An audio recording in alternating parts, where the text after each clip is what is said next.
Ketua sidang yang saya hormati, saya ingin mengucapkan selamat kepada Duta Besar Jani Muhammad Bondey sebagai Presiden Sidang Umum PBB ke-74. Indonesia siap berkontribusi bagi suksesnya Sidang Umum PBB ke-74 ini. Saya juga ingin menyampaikan terima kasih kepada Ibu SP Sona yang telah memimpin Sidang Umum PBB ke-73. Ketua sidang yang saya hormati, dalam kesempatan kali ini saya ingin menyampaikan 5 hal. Yang pertama, saya ingin menekankan mengenai pentingnya multilateralisme yang sangat terkait dengan tema SMU PBB kali ini.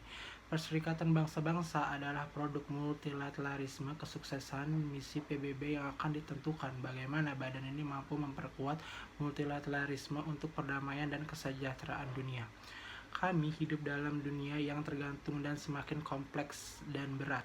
Saat seperti inilah kita semua harus bersatu untuk memperkuat multilateralisme. Setiap negara, baik negara besar maupun negara kecil, tidak akan mampu menyelesaikan tantangannya tersebut sendiri. Untuk itu, kita harus bekerja sama. Kita harus saling bertanggung jawab. That's it's what multilateralism it's all about. Ini adalah inti dari multilateralisme. Selama lebih dari 7 dekade, multilateralisme telah menyelamatkan kita dari tragedi Perang Dunia. Multilateralisme juga telah mengantarkan masyarakat dunia kepada kesejahteraan ekonomi dan kemajuan teknologi yang tidak pernah terjadi sebelumnya.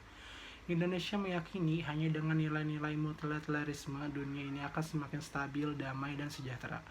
Indonesia juga meyakini hanya melalui penguatan multilateralisme, PBB dapat menunaikan kewajibannya untuk menjaga perdamaian dan keamanan dunia, merealisasikan pembangunan serta pemajuan dan perlindungan hak asasi bagi semua. Perang konflik selalu membawa kesengsaraan bagi umat manusia, terutama wanita dan anak-anak. Perang dan konflik merusak pembangunan yang telah dibangun bertahun-tahun. Infrastruktur hancur, kegiatan ekonomi, pendidikan, dan kesehatan semua menjadi terganggu. Ketua sidang yang terhormat, hal kedua yang ingin saya sampaikan adalah pentingnya menjaga perdamaian dunia. 74 tahun yang lalu kita sepakat mendirikan Perserikatan Bangsa-Bangsa karena kita ingin melihat terciptanya perdamaian dunia. Singkat kata, perang dan konflik pasti akan menghancurkan harapan tercapainya target SDGs. Kita semua prihatin melihat masih banyak terjadinya perang dan konflik di dunia. Perang dan konflik lama masih belum banyak terselesaikan. Sementara konflik baru bermunculan termasuk Timur Tengah. Serangan-serangan yang telah menghancurkan fasilitas sipil dan infrastruktur ekonomi Timur Tengah tidak saja membahayakan perdamaian dan stabilitas di Timur Tengah, namun juga memusnahkan harapan dan masa depan masyarakat terdampak, khususnya perempuan dan anak.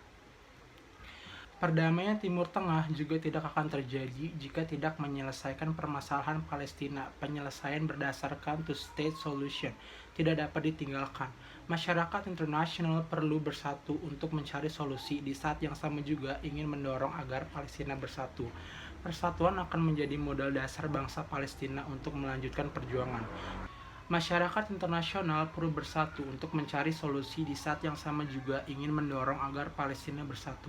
Persatuan akan terjadi modal dasar bangsa Palestina untuk melanjutkan perjuangan. Tanpa persatuan, energi akan terkuras habis dan perjuangan tidak akan selesai. Pada saat berbicara mengenai perdamaian, maka penting bagi kita untuk menyampaikan apresiasi terhadap pasukan penjaga perdamaian. Indonesia memberikan perhatian besar terhadap pasukan perdamaian dunia. Komitmen ini salah satunya diwujudkan dalam bentuk kontribusi Indonesia sebagai salah satu penyumbang terbesar pasukan perdamaian di dunia. Tantangan yang dihadapi oleh pasukan perdamaian di dunia lebih kompleks, oleh karena itu mereka harus disiapkan agar tepat menjalankan tugas dengan baik. Persiapan development harus disiapkan lebih baik, termasuk penguasaan terhadap soft skill. Kita melihat adanya kebutuhan penguatan pasukan perdamaian perempuan. Untuk itu, Indonesia mendukung upaya penguasaan keterlibatan perempuan dalam pasukan perdamaian dunia. Indonesia juga sangat aktif berkontribusi dalam isu Women, Peace, and Security. Untuk pertama kalinya, tahun ini Indonesia menjadi tuan rumah dari Regional Training on Women, Peace, and Securities untuk memperkuat peran perempuan dalam perdamaian dan mediasi. Perempuan sebagai agent of peace, Indonesia juga aktif dalam pemberian capacity building bagi kaum perempuan, termasuk bagi perempuan pengungsi Palestina dan perempuan pengungsi dari Afghanistan.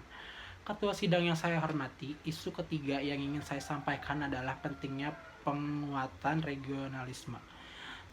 Stabilitas dan perdamaian kawasan adalah building block bagi perdamaian di dunia. Oleh karena itu, penguatan instansi regional merupakan sebuah keharusan.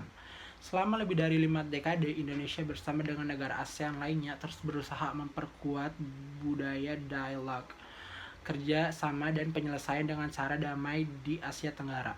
Budaya ini ingin terus diperkuat dan diperluas, termasuk di kawasan Indo-Pasifik. ASEAN ingin melihat kawasan Indo-Pasifik sebagai kawasan damai, stabil, dan sejahtera.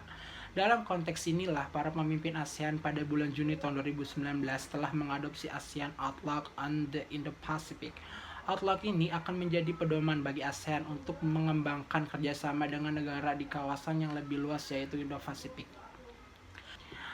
Hadirin yang saya hormati, hal yang keempat yang ingin saya bahas adalah pentingnya kita bekerja keras untuk mencapai target SDGs tahun 2030. Perdamaian yang kita pelihara tidak akan langgeng jika pengembangan global tidak kita rasakan.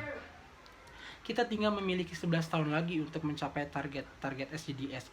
Meskipun berbagai kemajuan sudah dicapai, namun pekerjaan rumah masih banyak.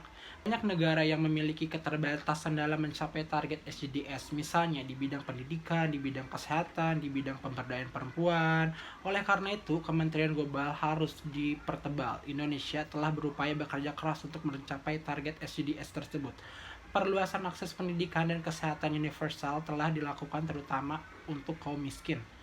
Pembangunan infrastruktur di pedesaan dan daerah pinggiran dilipat gandakan, kepribadian terhadap kelompok miskin dan kelas bawah dipertebal. Alhamdulillah hasilnya saat ini dapat dirasakan pada tahun 2018 sendiri. Misalnya, angka kemiskinan turun menjadi 1 digit. Ini terjadi pertama kalinya dalam sejarah bangsa Indonesia. Penurunan ketimpangan juga terjadi. Kini rasio turun dari 0,414 menjadi hanya 0,384. Sebanyak 223 juta masyarakat Indonesia memiliki akses ke jaminan kesehatan nasional dan sekitar 18,7 juta anak usia sekolah menerima bantuan siswa miskin. Ketua sidang yang terhormat, Indonesia tidak bekerja hanya untuk Indonesia. Saat ini saja Indonesia berupaya memperkuat Kementerian Pembangunan serta mitra-mitra kita, termasuk di Pasifik dan Asia. Tahun ini Indonesia menggelar 2 kegiatan yang mengokohkan Kementerian Pembangunan dengan kawasan Pasifik. Forum Indonesia South Pacific di Jakarta dan Pacific Exposition di Auckland. Gerakan ini membuka era baru Kementerian Indonesia dengan negara Pasifik atau kita sebut Pacific Evolution. Kedepan, Kementerian Indonesia dan Pasifik akan lebih strategis dan terstruktur. Indonesia juga harus memperkuat Kementerian Pembangunan dengan Afrika. Setelah tahun lalu menggelar Indonesia Afrika Forum, tahun ini Indonesia memfokuskan kerjasama di bidang infrastruktur melalui Indonesia Afrika Infrastructure Dialogue. Dengan tantangan dan karakteristik yang berbeda, Indonesia ingin maju dan tumbuh bersama dengan negara sahabat di Pasifik dan Afrika. Ketua sidang yang saya hormati, hal kelima dan terakhir yang ingin saya angkat adalah mengenai pentingnya penghormatan prinsip-prinsip Piagam PBB. Prinsip dan nilai Piagam PBB harus dihormati semua negara tanpa terkecuali.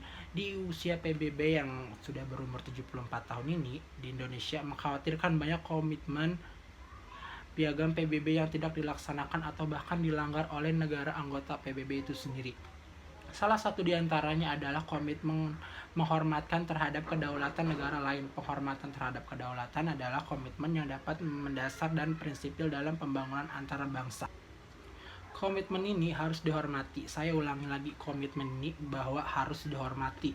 Posisi politik luar negeri Indonesia jelas, Indonesia akan selalu menghormati prinsip kedaulatan negara lain. Di saat yang sama, Indonesia juga mengharapkan negara lain menghormati kedaulatan dan integritas teritorial Indonesia. Hubungan antar bangsa dan bertetangga harus didasari prinsip saling menghargai dan saling menghormati.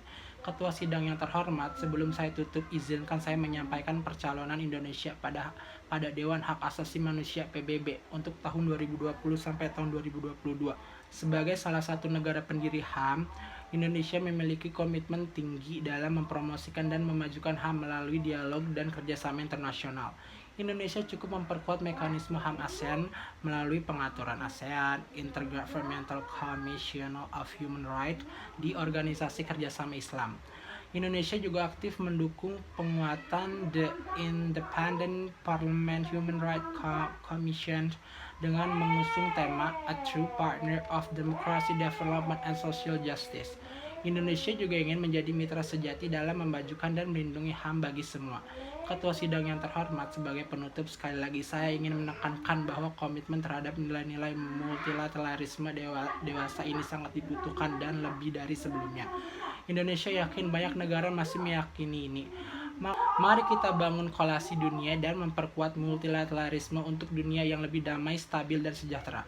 Indonesia siap menjadi bagian dan pemimpin dalam koalisi tersebut. Saya ingin mengutip satu peribahasa Afrika yang sangat terkenal.